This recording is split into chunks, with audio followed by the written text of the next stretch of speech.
দর্শক শ্রোতা, আমাদের অনুষ্ঠান যে যেখান থেকে শুনছেন, আজকে বাদলা দিন, বৃষ্টির দিনে আমাদের অনেক কবিরা আসতে পারেননি। তো তারপরও আমাদের কবিতা আসর ইনশাল্লাহ চলমান রয়েছে।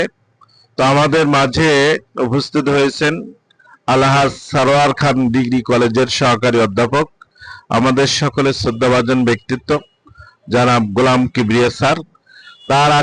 তার স্বরচিত কবিতা হচ্ছে দিয়া নেয়া। স্যারকে কবিতাটা বলার জন্য।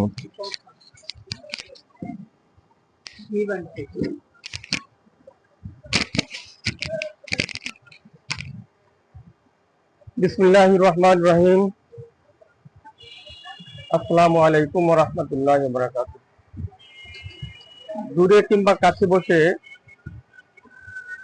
ধূমকেতুর ৫৫তম এই অনুষ্ঠান যারা শুনছেন, সবাইকে একটা স্মৃতি আর শুভেচ্ছা জানিয়ে শুরু করছি আমার কবিতা দেয়া নেয়া। আমরা অনেক সময় বাকিতে ক্রয় বিক্রয় করি। বাকি পরিশোধে দেরি হলে অনেক সময় দোকানদার তাগাদা করতে আসে এবং টাকা দেওয়ার জন্য চাপ দেয়। তখন আমরা তাদেরকে বিভিন্নভাবে সন্তুষ্ট করার চেষ্টা করি বা বিভিন্ন ধরনের ওয়াদা করি টাকা পরিশোধের জন্য। এ নিয়ে অনেক সময় দোকানদার এবং ক্রেতার মাঝে বাদ বিতণ্ডা হয়। এমনি একটা ঘটনা প্রবাহকে কেন্দ্র করে আমার আজকের কবিতা দেয়া নেয়া। কবিতাটি লিখেছিলাম ২০১৩ সালে। আজকে আমার কবিতা দেয়া নেয়া।